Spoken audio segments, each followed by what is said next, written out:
Next morning, 246 company sweeps the area, goes out. They find evidence of a pretty good battle out there. We didn't find, but I think 4 or 5 weapons and the usual stuff, some scuffed up areas where apparently people had been, drugged away, but nothing was left. We found no dead VC out there.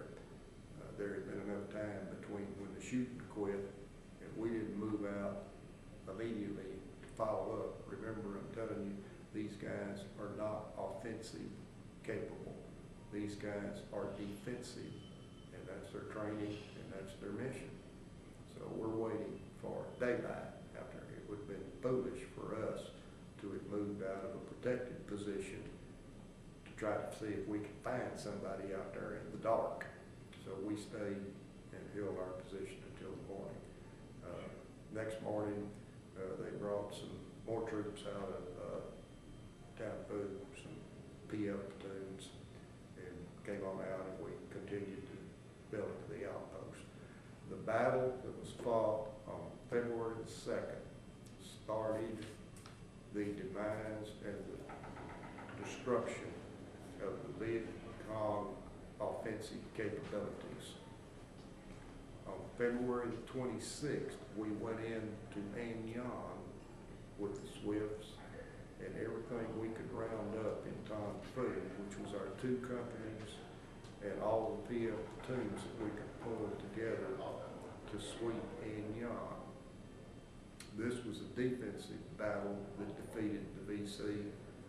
This was an offensive battle that we went in to clear the VC from Marion, which was the next village to the east. From February on, the initiative rests with the government of Vietnam troops and the United States Navy. And we push, and we push, and we keep pushing. We never had enough manpower, we never had enough forces to control the eastern 2 villages, which were right on the South China Sea. The northeast village is basically a mangrove swamp down there, but that's where the POW camp was. The VC had controlled this area since 1963, but the people that were the good folks were all up here with us where we could protect them. So there wasn't anybody down here. One of my jobs as the team was I filled out the Hamlet security reports, the Hamlet evaluation survey each month. And we scored each hamlet and each village as to the VC activity, the GVN activity, what was going on. So I had a pretty good feel for where we were security-wise as the year progressed.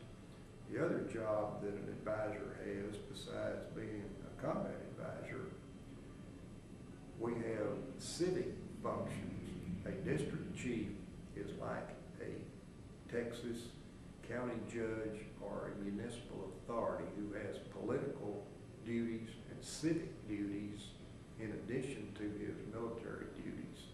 So whatever the district chief was doing, that's what the advisor team is going to be doing. And we spent a lot of time and effort on what was called MAC Corps, Civil Operation Revolutionary Development, MAC Corps. And John Paul Vann was the MAC Corps commander in full Corps when I was there. The idea of MAC Corps is you bring the civilian population the normal services and activities that you would expect from a governing standpoint. That includes schools, that includes commerce, that includes medical, that includes police, that includes the usual municipal, we would call it, services. And so we were involved in all of that as well. we were not involved in military action all the time. I kept a log, and I've got a thing in my book that I went out on 59 military operations. Of those, we made contact 19 times. And by contact, I'm talking about we exchanged fire with the VC. And of those, we had casualties on 13 occasions.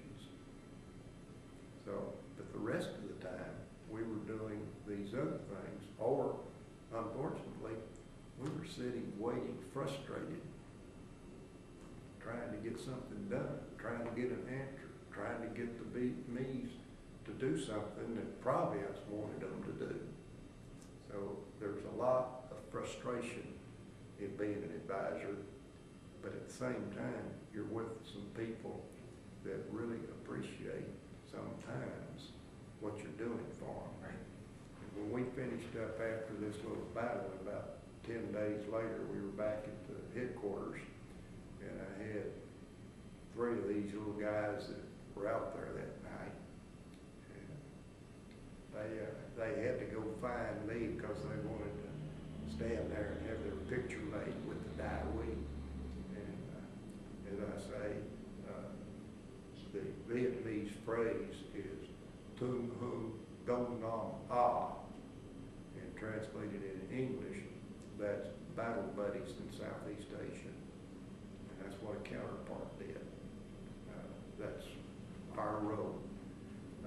Things got better. We opened up the waterway, commerce took place. You'd see people in there opening up businesses. They painted up the fronts of the stores. The VC quit shooting rockets into Tom Food, and the whole thing got better. And I'm here to tell you that we won the war in Tom Food before I left. We had run the VC out of the Tom Food district.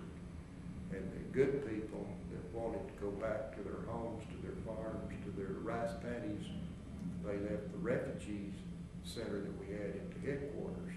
And our numbers in the refugee, that was another item on that security report. The numbers in the refugee camp continued from March, April, May, June, every month, fewer and fewer. And we get more and more back here in these areas. The first thing you got to do in an insurgency, a counterinsurgency, is you must secure the area. Get the bad guys away. Provide security for the people, and then they will cooperate with you. And when you start doing things and they see that you're not going to be leaving, they will start giving you information. The same thing is happening in Afghanistan today. What's going on with our troops that are doing joint operations, and we've got what we call a MITS team over there, Military Training and Transition Team. That's what we call a U.S. Advisor Team in 1969. Those guys are doing the same thing that we were doing in MACV, and the same principles apply, the same process apply. People are people all over the world, and if you take care of the family, and you take care of his security, he's not going to be out there shooting at you most of the time. Anyway, I finished up the tour. I came home, made it. There's 4 or 5 times that I came close that I am aware of not making it, but thank goodness, and these troops that I was with, those guys were my soldiers. They are not gooks.